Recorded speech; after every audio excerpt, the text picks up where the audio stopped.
আপনারা শুনছেন গল্পকথন by Kallol chapter 2। আমাদের আজকের নিবেদন আহমদ সফর গল্প পদাঘাতের পটভূমি। মেহেদি ঝোপে ঢাকা পথটা বেয়ে ঘরে ফিরছিল সপুরা। মনটাতে আজ তার খুশির অন্ত নেই। পা দুটো চলছে চলছে দ্রুত ঘরের টানে। সৈয়দ বাড়ির আবু সালেকের মাকে আল্লাহ ধনে পুঁতে বরকত দেউক। আবু সালেকের মা মানুষটির দয়ার শরীর। খনকারদের কাজ শেষ করে সৈয়দ বাড়ির আঙিনার উপর দিয়ে হেঁটে আসছিল সপুরা। দেখেই পান চিপুতে চিপুতে ডাক দিলেন। সপুরার ঘরে অনেক কাজ। কাজ থাক, তবু আবু সালেকের মার ডাক সে কি হেলাফেলা করা যায়? সপুরা একটু আনমানা হয়েছিল। নাকের পাথর বসানো নাকচাবিটা নাড়িয়ে দু নাকের দু ছাদায় রসুনের কোয়ার মতো শিকনি ঝরিয়ে ডাক দিলেন, অসপুরা, অসপুরা হন, পল্টনের গোড়ার মতন সিনাফলে কটে যাও কই, আয় পান খা। আবু সালেকের মা শুধু পান খাওয়াননি, কবে একখানা কাঁথা সেলাই করিয়েছিলেন, তার বাবদে পাকা একশের বিন্নি চাল আঁচলে বেঁধে দিলেন। বাড়িতে অমৃতসাগর কলার কাঁদি পেকেছে, তার থেকে দুটো পাকা কলা সুপুরের হাতে দিলেন। এতেও শেষ নয়, একখানা ছোট আধ পুরনো লুঙ্গি সুপুরের সামনে মেলে ধরে বললেন, তোর মৈত্যারে ফিরতে কইস, ল্যাংটা উড়ি বেড়ায়। সুপুরের এত সৌভাগ্য, চোখ ঠেলে পানি আসছিল। আবু সালেকের মার উপর আল্লাহর রহমত হোক। আল্লাহর রহমত কি জিনিস তা দেখার কপাল নিয়ে জন্মায়নি সপুরা। তবু আবু সালেকের মার মতো কেউ যখন ডেকে বলেন, অসপুরা এক কিলি পান খা, কলাটা মূলাটা যখন হাতের কাছে এগিয়ে দিয়ে বলেন, অসপুরা এসব তরে দিলাম, সেটাকেই ভাবে আল্লাহর রহমত। আজ সৈয়দ বাড়ির আবু সালেকের মার হাত দিয়ে আল্লাহ সপুরের কাছে রহমত পাঠিয়েছে। এসব কথা ভাবতে ভাবতে সপুরা মেহেদি ঝোপে ঢাকা পথটুকু শেষ করে ফেলল। তীর তীর বয়ে যাওয়া চিকন খালটির বালুচরের খুন চিকমিক করে জ্বলছে। এক ঝাঁক বালিহাঁস মাথার উপর দিয়ে যেদিকে নীল বনরেখা ঝাপসা ঝাপসা দেখা যায়, দুদিকে যার প্রসারণ, একদিকে আরাকান অন্যদিকে চট্টগ্রাম, সেদিকে এক ঝাঁক তীরের মতো ছুটে গেল। বালিহাঁসের তীর তীব্র গতি সপুরার মনের ভেতর একটা আনচান করা ভাবনা টেনে আনল। খালে না নেমে সপুরা বালুচরে দাঁড়িয়ে থাকে। বৈকালিক সূর্যের কবরী খসা তরল সোনা সাদা বালুচরে খালের তীর তীরেনো জলে গাছপালার শীর্ষে শীর্ষে ঝরে পড়ছে। পৌষ মাস, বিকেলবেলা পৃথিবীতে এক ধরনের মন্থর কোমলতা। বিলের ধান পেকেছে, আগ রাঙানো আমন ধানের ছড়া আপনার ভরে আপনি মাটির দিকে নুয়ে পড়েছে। দুজন জোয়ান মানুষ ক্ষিপ্র হাতে কাস্তে চালাচ্ছে, তাতে করে শব্দ হচ্ছে ঘস ঘস, তৃণের অন্তিম ফরিয়াদ কাতর মিনতি যেন। চরাচরের বুক ভেদ করে কোত্থেকে একটা করুণ কান্না যেন রূপ ধরে জেগে উঠছে। কাস্তে চালানো দুজনের একজনের মাথার লম্বা তেল মাখানো চুল কপালের দিকে এলিয়ে পড়েছে। খাল পাড়বে দক্ষিণ দিক থেকে কলকল করতে করতে একদল ধান কাটা মজুর আসছে। ওই যে দেখা যায় বনরেখা, যেখানে মাথা তুলেছে নীল নীল পাহাড়, তার পাশে সাগর। সে সাগরের পাশে বাঁশখালী থানাতে ওদের ঘর। প্রতি বছর এমনি সময়ে কাঁথার গাঁটটি মাথায় ফেলে ধান কাটার কাস্তেখানা নিয়ে কাজের জন্য এদিক আসে, ওই উড়ে যাওয়া ঝাঁকে ঝাঁকে বালিহাঁসের মতো। 2 মাস পর কিছু টাকা পয়সা হাতে বউ বেটার কাছে ফেরত যায়। ধান কাটা মজুরদের দেখে ছোপুরা মুখে লম্বা করে ঘুমটা টানল। ছোট্ট অপরিসর কাপড়খানা টানতে গিয়ে কাঁধ আর পিঠ উদম হয়ে গেল। ধান কাটা মজুরদের মধ্যে চ্যাংড়া গোছের একজন ছোপুরার দিকে তাকিয়ে গেয়ে উঠল, অকমলা তরে ন দেখিলে ঘুমে ন ধরে। দলের আধবয়সী একজন চ্যাংড়াটাকে কঠোরভাবে বলল, এ আলম্মা, বিদেশ বিপাস পথেকারে ফেজামি নগরিস। যুবকটি গান থামিয়ে মুখ নিচু করে হাঁটতে থাকে। ধান কাটা মজুরেরা খালের বাঁকা পাড় বেয়ে উত্তর দিকে যাচ্ছে। চলার তালে তালে তাদের বোচকাগুলো দুলছে। দুলছে বোচকার সঙ্গে ঝুলে থাকা দ্বিতীয়ার চাঁদের মতো ইস্পাতের বাঁকানো চকচকে কাস্তেগুলো। এ ধান কাটা মজুরদের সহ্য করতে পারে না সপুরা। ওরা মৌসুমী পাখির মতো ওই বালিহাঁসের মতো আসে, কাজ উদ্ধার হলে আবার চলে যায় বালিহাঁসের মতো। আবু সালেকের মার দয়া, শীতের নরম বিকেল, খালের একনিষ্ঠ ধারাস্রোত, বালিহাঁসের স্পন্দিত বেগ, ধান কাটা মজুরদের চলার ছন্দ, এসব মিলিয়ে সপুরার মনে মিশ্র প্রতিক্রিয়া সৃষ্টি করল। সবকিছু একযোগে তাকে আহত করে দিয়ে গেল। স্মৃতির অত্যন্ত গভীর, অত্যন্ত যন্ত্রণার্ত উচ্ছের রুদ্ধ মুখ খুলে গেছে। বেদনার শিখা কুণ্ডলি পাকিয়ে পাকিয়ে ঊর্ধ্ব দিকে ঠেলে ঠেলে উঠছে। প্রাণপণ শক্তিতে তার গতিরোধ করতে পারে না সপুরা। তার মা যে বছর মারা গেছিল, তার বাপ যে বছর মারা গেছিল, যে বছর সপুরা মাইজপাড়ার আমজাদের বাড়িতে ধান মাড়ার কাজ করতে গিয়েছিল, তখনও সে কিশোরী। বুকের শিশুস্তন আধফোটা ফুলের মতো বঙ্কিম রেখায় আঁচলের তলায় উকি দিচ্ছে সংকুচিত কৌতূহলে। ধান কাটা মজুর পেটানকে বিরাট বিরাট দুটি চন্দ্রমণি ধানের আটি নিয়ে আসতে দেখে গোবর লেপা উঠোনে ধান নাড়তে কেঁপে উঠেছিল সপুরা। আবার তাকিয়েছিল কম্পিত চোখে। কেমন জানি লজ্জা করছিল, কিন্তু চোখ ফেরাতে পারেনি। বাতাস তুফাক করে রেলগাড়ির মতো এগিয়ে আসছে জোয়ান মানুষটি। ধানের আটি দুটি ঝুমঝুম আওয়াজ দিচ্ছে। ভারের তোড়ে বাউকটা বেঁকে গেছে।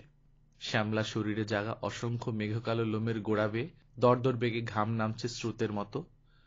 চোখের পলকে এসে গেল উঠোনে। উঠতি বয়সের মেয়ে সপুরা একজন জোয়ান মরদকে দেখে যে সরে দাঁড়াবে, সে খেয়ালও হয়নি। উঠোনের উপর দিকে ধানের পাড়ায় ঝুমঝুম করে আটি দুটি ফেলে পেছন দিকে তাকাতেই সপুরাকে দেখেছিল। বেজির দাঁতের মতো সাদা দুপাটি দাঁত ঝিলিক দিয়ে জেগেছিল। জবুথবু সপুরার দ্বিধা সংকোচের খোলস ভাঙিয়ে এক অবাধ্য কামনা তার ঠোঁটেও চিকন একখানা হাসির রেখা জাগিয়ে দিয়েছিল। এত বেহায়া কেমন করে যে হতে পেরেছিল সপুরা এখন ভাবতে পারে না। চাল কুমড়োর দুর্বল লতাটি যেমন ধীরে ধীরে বেড়ে উঠে চাল ধরে, অথবা বড় গাছ যেমন করে লতার ডগাকে নিজের দিকে টেনে নিয়ে যায়, তেমনি ভাবে সপুরার পেটান ঘনিষ্ঠ হয়েছিল। রাতের অন্ধকারে তীব্র আকাঙ্ক্ষায় সাপিনীরা সাপদের খুঁজে বেড়ায় যেমন, তেমনি আকাঙ্ক্ষা রাতের অন্ধকারে প্রতি রাত সপুরাকে ওপাশের বেতঝাড়ের পেছনে নিয়ে গেছে। পেটানোর চাড়াল চাড়াল মোচের তীক্ষ্ণ পুলক জাগানো খোঁচা এখনো বুঝি মুখমণ্ডলে লেগে আছে। এখনো প্রতি রাত অনুভব করে সপুরা দুখানি সবল বলিষ্ঠ হাত সবেগে তাকে প্রশস্ত একখানা বুকের সঙ্গে চেপে ধরছে, তার স্তন যুগল পিষ্ট করছে, দক্ষ হাতে তাকে বিবস্ত্র করছে। ওহ, কি আনন্দ, কি সুখ, কি অনুভূতি! সে রাত এখনো আসে। সে বাসনা এখনো খালের পানির জোয়ারের মতো উত্তাল হয় বুকে। সে সপুরা এখনো একা বিছানায় ঘুমিয়ে ছটফট করে। পেটান নেই। যে প্রথমবার কুমারী জীবনের লজ্জার বাঁধন খুলেছিল, যে বারুণী মেলা হতে জোড়ায় জোড়ায় কাজ কিনে এনে সপুরার মুঠি চেপে পরিয়ে দিয়েছিল, বেতঝাড়ের পেছনে ভাঙা চাঁদের আবছা আলোতে বাগডাস দেখে ভয়ে যাকে লতার মতো পেঁচিয়ে পেঁচিয়ে ধরেছিল, অমন এলানো আত্মসমর্পণকে পায়ে ঠেলে ধান কাটা মজুর পেটান চলে গেল। কোথায় সপুরা জানে না, শুধু তার পেটে রেখে গেল একটা সন্তান। তারপর অনেক কথা, সেই সব সপুরা ভাবতে পারে না। হৃৎপিণ্ড বন্ধ হয়ে আসতে চায়। চারা চারা মূল শাক নিয়ে কোচর ভরলে যেমন হয়, তেমনি ভাবে পেটটা তার উঠল ফুলে। আমজাদ তাড়িয়ে দিল, সকলে দূর দূর করল, একঘরে করল, কিন্তু তবু অন্ধকারের তীব্র কামনার শিশু সূর্যের আলোতে চোখ মেলল। সে হল কলঙ্কিনী, কিন্তু মা। অদূর সুদূর অতীতের বুকের খোঁচাগুলোর রক্ত ঝরাতে ঝরাতে সপুরা ঘরের দাওয়ায় উঠে এলো। সন্ধে হয়েছে। কৃষ্ণপক্ষের অন্ধকার গাছের তলা থেকে, দিগন্তের ধার থেকে, আকাশের কিনারা থেকে বন্য জন্তুর মতো তেড়ে আসছে। হঠাৎ নিচু বড়ই গাছটাতে ঘরের পোষা লাল মোরগটার বাং শুনে সপুরা রাগ ফেনিয়ে উঠে। হাতে একখানা কঞ্চি তুলে নিয়ে রাগতস্বরে হাঁক দেয়, মৈত্যা, হ্যাঁ মৈত্যা, আরামজাদা ফুয়া খেলা আর খেলা, আজ এত খেলা বাইর গইলুম। বাঁশের ঝাপটা হ্যাচকা টান দিয়ে খুলে ফেলেছে। চেরাগ বাতি জ্বালিয়ে দেখে ছেলে মতি ঝুলঝুল একখানা ছেঁড়া কাঁথা জড়িয়ে ছেঁড়া চাটাইয়ের উপর দলামোচা হয়ে শুয়ে আছে। সপুরার বুকখানা ধক করে ওঠে। হাত থেকে বিন্নি চালের পুটলি, অমৃতসাগর কলা আর আধ পুরনো লুঙ্গিখানা খসে পড়ে। কপালের কাঁথা সরিয়ে হাত দিয়ে দেখে ধান দিলে খই ফুটে মতো জ্বর। সেখানেই বসে পড়ে সপুরা। ছেলের জ্বর তপ্ত গায়ে হাত বুলোতে বুলোতে ডাক দেয়, মতি, মতিয়া, মতিউর রহমান, বাপধনার, কথা ক বাপধন, কথা ক। মতি অস্ফুটে কঁকাতে থাকে। সে রাতে সপুরা রান্না করল না, কিছু খেল না, ছেলের পাশেই গালে হাত দিয়ে বসে রইল। অধিক রাতে মতির জ্বর কমে এলে তাকে বুকের সঙ্গে জড়িয়ে ধরে ঘুমিয়ে পড়ল। পরদিন সপুরার ঘুম ভাঙল একটু দেরিতে। মতির জ্বর ছেড়েছে। গায়ে হাত বুলিয়ে আদর করে। বাবা মিয়া ডেকে বিছানা থেকে তুলল। গতরাতে মা ছেলে দুজনের কারো খাওয়া হয়নি। মাথাটা মুছিয়ে দিল। তারপর একটা মেটে হাঁড়িতে তাড়াতাড়ি দুটো ভাত ফুটিয়ে পাতিলের ইচা শুটকির সঙ্গে বাটা মরিচ মিলিয়ে খোলা চালুন বানিয়ে মায়ে বয়ে দুজনে খেল। সপুরা মতিকে আবু সালেকের মার দেয়া আজ পুরনো লুঙ্গিখানা পরতে দিল। ছোট লুঙ্গিখানি পরে মতি বড়ই গাছ তলায় যাচ্ছে একবার, ঘরে এসে বসছে একবার, একবার লাল মোরগের সামনে দাঁড়িয়ে যেন বলছে, দেখ দেখ আমি আজ লুঙ্গি পরেছি। মোরগটা খুশি হয়ে কোক্করক করে একটা বাং দিল। জ্বরে ম্লান মুখচ্ছবিতে একটা খুশির ভাব ফুটে উঠছে মতির। সেদিকে তাকিয়ে সপুরার বুকখানা ভরে গেল। মনে মনে আসমানের আল্লাহকে নিবেদন করল, হে আল্লাহ, আর মতিরে তুই আর জ্বর ফিরা নদিস। মতির গালে একটা চুমু খেয়ে বলল, বাপধন বারেটারে ন যাইস, ঘরের বই থাক, জোহরের নামাজ পড়িবার সময় হইলে কুড়াটা ফাত্তিল তুন দু চল দিস আবার। সপুরা সারা দুপুর আমানের বাপের মেজবানের জন্য মরিচের গুঁড়ো তৈরি করতে ঢেকিতে পাট দিয়েছে। অন্যান্য সময় ধারে কাছে একখানা মেজবানের নাম শুনলে মনখানা খুশিতে নেচে উঠত। এই অভাবের দিনে মা বেটা গোস্ত ডাল আর সুরা মাখা মেজবানের ভাত খেতে পারবে।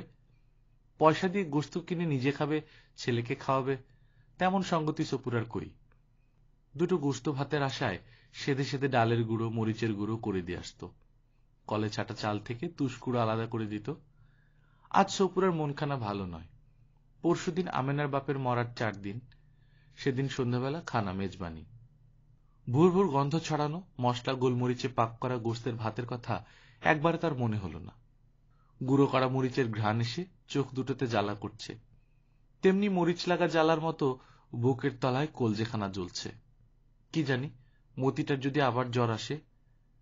সাঁঝের বেলা ঘরে এসে দেখে যা আশঙ্কা করেছিল তাই হয়েছে। জ্বরে মতির শরীর তামার মতো গরম হয়ে উঠেছে। কোনো সংজ্ঞা নেই। বারবার ডাকল, মতি, মতিয়া, মতের রহমান, বাপদনার কথা ক। মতি কোনো জবাব দিল না। জননীর আদরের ডাক জ্বরাক্রান্ত সন্তানের মুখ থেকে একটা কথাও টেনে আনতে পারল না। ডুকরে কেঁদে উঠল সপুরা। তার কান্নার রোল শুনে দুলামিয়ার বউটা সপুরার ঘরের কাছে এসে জিজ্ঞেস করল, কি সপুরাবু, কি ইয়ে? বউয়ের গলার স্বর শুনে দজ্জাল শাশুড়িটি উঠোনের কোনার লেবু গাছটির গোড়ায় এসে বলল, অবৌ, যার গোয়া বাজানির লগে ফিরিত কি ওর, আয় উড়ি আয়। বউটি পায়ে পায়ে চলে গেল। এমন নয় যে দুলার মার কথা সপুরা শোনেনি। অন্য সময় হলে জবাব দিতে পারত। উপোস থাকলেও পাড়াপড়শির কাছে ছ্যাঁকা খেয়ে তার জিভটাও কম ধারালো হয়নি। কিন্তু তার আদরের মতি সংজ্ঞাহীন। কান্না থামিয়ে মতিকে বুকের সঙ্গে জড়িয়ে ধরে মনের জ্বালা মেটায়। সমস্ত আকাশ জুড়ে, সমস্ত পৃথিবী জুড়ে নেমেছে কালো রাত। খড়ে ছাওয়া চালের ফুটোর ভেতর দিয়ে আধারের শিওরে মিটি মিটি একটি তারার দীপ্তি কাঁপছে। সে বুঝি সপুরার আশা আকাঙ্ক্ষার প্রতীক। এক্ষুনি বুঝি অতল আধারের মধ্যে ঝরে পড়ে হারিয়ে যাবে। সপুরা জটতপ্ত ছেলের গায়ে আলতোভাবে হাত বুলোতে বুলোতে ডাকল নরম সুরে, অন্তরের সমস্ত স্নেহ মিলিয়ে, মতি, মতিয়া, মতির রহমান, বাপদনার কথা ক। ধীরে ধীরে মুখ খুলল মতি। মা, আর বাপ ন আইব? সপুরা ছেলের কথার জবাব দিতে পারল না। শুধু অনেকগুলো উথাল পাথাল ঢেউ জেগে বুকের ভেতর মিলিয়ে গেল। আবার জিজ্ঞেস করল মতি, আচ্ছা মা, আর বা আবজার নাই, এ কথা হাসা? অন্য সময় ছেলের মুখে কথা শুনলে সপুরা কিলিয়ে হাড্ডি মাংস এক করে ফেলত। আজ আজ কিন্তু তার চোখ ফেটে ঝরঝর করে পানি এলো বেরিয়ে। কেমন করে মা হয়ে আপন পাপের কথা নিজের সন্তানের কাছে বলবে? টুপ করে এক ফোঁটা চোখের পানি মতির গালে ঝরে পড়ল। মা, তুই কাঁদো কে রে? তাহলে মানুষের কথা হাসা, আর কোনো বাপ নাই? না রে ফুত, মানুষের কথা বিশ্বাস ন করিস। আল্লাহরে ডাক, তুই ভালো হইলে তোর বাপ আইব। হাসা? হ হাসা। আই খালপার টালপার খেলতুম যদি যাই, এই সময় বাপজান এলে আর খবর দিস। বাপজানের হাড়তুন সাইডটা চকচকে মার্বল আনতে দিয়ম, একটা কম হইলে নিতাম নয়। সপুরা জবাব দিতে পারে না। বুকের তলাটা তার টনটন করে। অন্ধকারের আড়ালে সংগঠিত গোপন পাপের কথা ছেলের কাছে বলার জন্য আছালি পিছালি করছে তার মন, কিন্তু বলতে পারে না। গলার কাছে এসে আটকে যাচ্ছে। কোন রকম আত্মসংবরণ করে বলল, আল্লাহরে ডাক, আল্লাহ তোরে 4টা মার্বেল মিলাই দিব। অক্কলে বাপের কাছে চায়, তুই কস আল্লাহর কাছে চাইতাম। অয় পুত, যারার বাপ বিদেশ তাহে তার আল্লাহর কাছে চায়। ঠিক আছে, আল্লাহর কাছে চাইম 4টা চকচকে মার্বেল। আচ্ছা চাইস। কি করে বলবে সপুরা আল্লাহ যে গরিবের নয়? কাজীবাড়ি, মিয়াবাড়ি, সাহাবাড়ি পেরিয়ে আল্লাহর রহমত তার দুয়ারে 4টে চকচকে মার্বেল হয়ে ঝরে পড়তে পারে না, কোনো দিন না। রাতের শেষ ভাগে জ্বর একটু কমেছিল, সকালের দিকে আবার বেড়ে গেল। সপুরা চারদিক অন্ধকার দেখতে থাকে। এ কদিন তার নাওয়া নেই, খাওয়া নেই। মতি জ্বরের ঘোরে প্রলাপ করতে শুরু করেছে। উপায়ন্তর না দেখে সপুরা পাশের বাড়ির নজির আহমেদের পায়ের উপর আছাড় খেয়ে পড়ল। নজির আহমেদ কবিরাজ দড়ি বাঁধা চশমাটা কানে ঠিক মতো লাগিয়ে সপুরার দিকে একদৃষ্টে তাকালো। তারপর শশব্যস্ত পা দুটো পেছনে সরিয়ে বলল, অসপুরা তফাতে খাড়াই কি কথা ক? দাদার মতিরে বাঁচাও, ফোঁয়ার 2 দিন ধরে হুঁশ নাই। কবিরাজের মুখে একটা অবজ্ঞার ভাব ফুটে ওঠে। যার গোয়াফার বাইর বেশি, কিচ্ছু হইতো নয়, এনে বালাই যাইব। সপুরা আবার দাদা বলে কবিরাজের পা দুটো জড়িয়ে ধরতে গেল। নজির আহমদ সশব্দে দরজার পাল্লা দুটো বন্ধ করে দিল। অগত্যা ফিরে এলো, হাত পাগুলো টলছে তার। হাবিব মিয়া নামাজ কালাম পড়ে না বলে পাড়ার লোক মিলে তাকে একঘরে করেছে। সে বলে পাড়ার লোকের সঙ্গে মেশে না, বলে ওরা মানুষ নয়, পশু। বউ নেই, ছেলে নেই, 50-এর উপর বয়স, একা মানুষ। বেতের ধামা বানায়, ঝুড়ি বানায়, ডুলা বানায়, বাজারে বিক্রি করে। অবসর সময় সারিন্দা বাজিয়ে কাটায়। পথের পাশের ঘর, সপুরা টলতে টলতে সে পথ দিয়ে আসছিল। হাবিব মিয়ার সারিন্দা বাজনা শুনে সপুরা জ্বলে উঠল। যে হাবিব মিয়ার সামনে কোনোদিন যায়নি, আজ হুড়মুড় করে তার ঘরে ঢুকে কান্নায় ভেঙে পড়ল। তো আর তো আনন্দের সীমা নাই, আর মতি যে মারা যায়, আরে আল্লাহ। হাবিব মিয়া স্থির দৃষ্টিতে সপুরার মুখের দিকে তাকিয়ে বলল, অলক্ষণ্যা কথা কইস না সপুরা, চল ছাই যাই, কি রোগ তোর ফোয়ার। গামছাখানা গলায় জড়িয়ে সপুরার পেছন পেছন এসে হাজির হয়। হাবিব মিয়া মতির মাথায় হাত রাখে। মতির হুঁশ নেই, পাশে বসে সারা শরীরে হাত বুলোতে থাকে। বহু কষ্টে 1 পয়সা 2 পয়সা করে সঞ্চিত 2টো টাকা ছেঁড়া কাপড়ের গিট থেকে বের করে একটা গেলাস হাতে নিয়ে পানি পড়ার জন্য পীর শাহ মোয়াজ্জেমের দরগার উদ্দেশ্যে ছুটল। তাকে বাইরে যেতে দেখে হাবিব মিয়া জিজ্ঞেস করল, কটে যাচ্ছে সপুরা? দরগার খাদেম সাহেবের কাছ থেকে পানি পড়ার তাবি জানতাম যাইতে। কি দরকার? পীর বেটা কি ওষুধের বান্ডলেই বই রইয়ে? সপুরার বুকখানা আতঙ্কে চিৎকুত করে উঠল। হে পীর সাহেব, বেয়াদবি মাফ করো, হাবিব মিয়ার সঙ্গে আমার কোনো সম্পর্ক নেই, আমার মতিকে তুমি রহম করো। হাবিব মিয়াকে ডেকে আনার জন্য আতঙ্কে যেন আরেকবার সর্বশরীর কেঁপে উঠল তার। জোহরের নামাজের পর খাদেম সাহেব দরগার চাতালে সাগরেদ পরিবেষ্টিত অবস্থায় নসিহত খয়রাত করছেন। অন্যদিন হলে কেটে ফেললেও দরগার ভিড়িতে উঠতে পারত না। আজ আর কিছুই গ্রাহ্য করল না, পাগলের মতো চাতালের দিকে ছুটে এলো। একজন শিষ্য বলল, এ আরত না পাক, যা ওই জায়গাত খাড়া, কদম ন বাড়াইস। খাদেম সাহেব সহ অন্যান্য শিষ্যরা সপুরার দিকে তাকালো। সপুরা ডুকরে কেঁদে উঠল, বলল, বাজান তো আর মা বাপ আর পোয়ার বেতাব জ্বর, খাদেম সাবর খাসাতুন পানি পড়ার তাবিজ লই দাও। হাতের গেলাস আর 2টি টাকা বাঁধা পুটলিটা এগিয়ে দেয়। পয়সা দেখে দরগার খাদেমের শিষ্যের চোখে ধূর্ত রেখা জাগে। পীর সাহেব একটা আঙুল ডুবিয়ে পানিতে সূরা পড়ে 7টা ফুঁক দিলেন। আজকানের জেব থেকে একটা তাবিজ বের করে দিলেন শিষ্যটির হাতে। শিষ্যটি বলল, এবারে হন, এই পানি খাবাবি আর শরীরত মালিশ করে দিবি, আর ফাকসা ফালতে তাবিজ গলাত বাঁধি দিবি। আর হন, বাবা জানের নামে কোনো মহব্বতের সিজ মানত করিবি, বুঝিলি? তোর পু আপসে ভালো হয়ে যাইব। সপুরা উন্মাদিনীর মতো বলল, বাপজান, কিছু না আয় আর 1 কুড়া সারা, আর মতি বালা হইলে কুড়ারে জবাই করি আল্লাহ নামে দরগার চিহ্নি দিয়ম। মতির জ্বর দিন দিন বাড়ছে। খাদেম সাহেবের তাবিজ আর পানি পড়াতে কিছুই হলো না।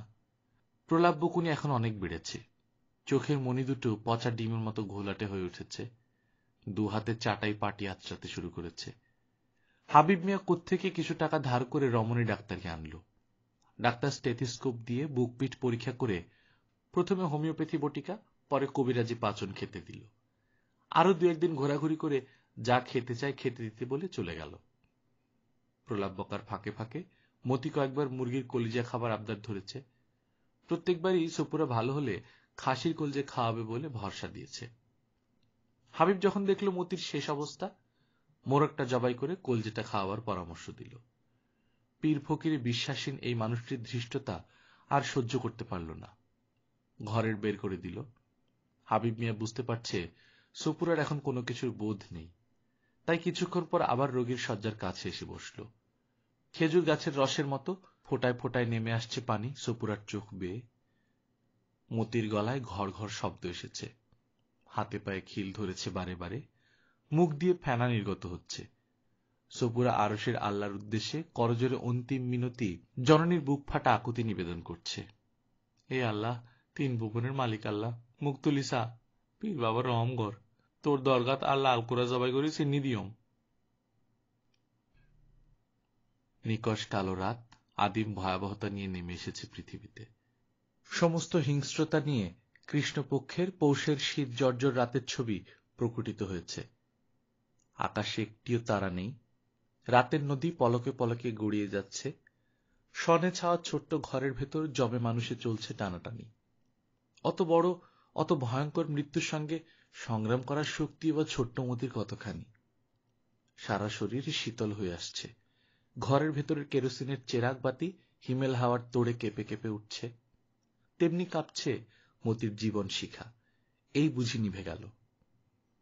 ঘরের খাঁচার ভেতর লাল মোরগটা বার কয়েক পাখা ঝটপট করে কোকর করে বাং দিল। পূব দিকে সোনার ঈগলের মতো উকি দিচ্ছে সূর্য।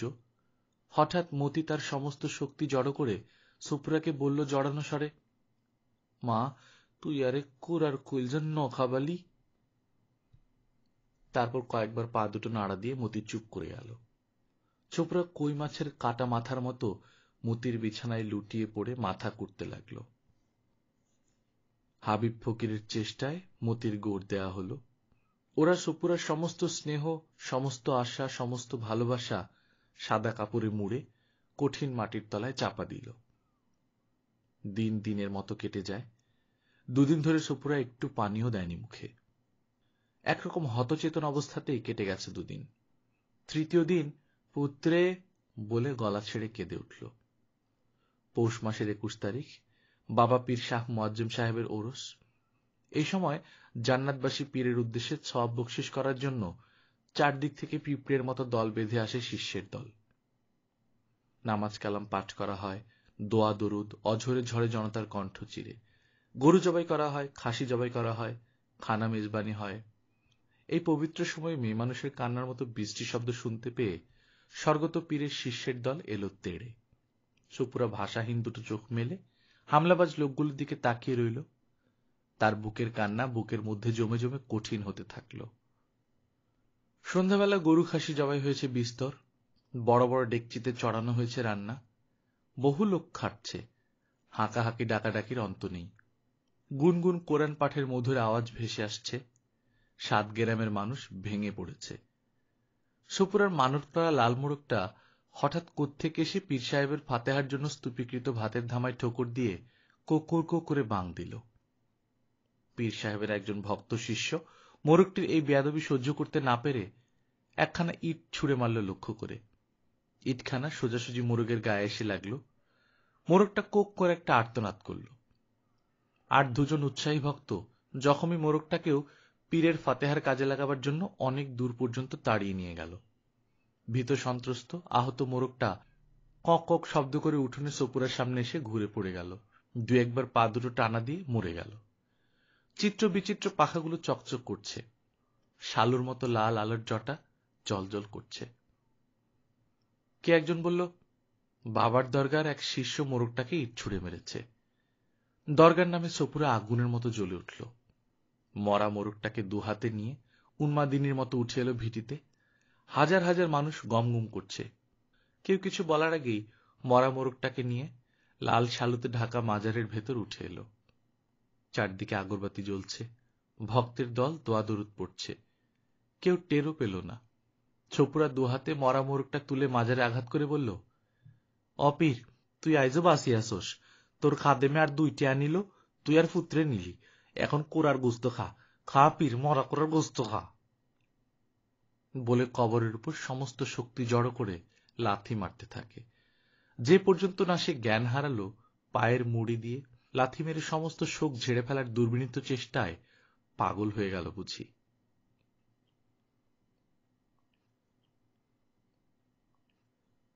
শুনছিলেন গল্পকথন বাই কল্লোল চ্যাপ্টার 2।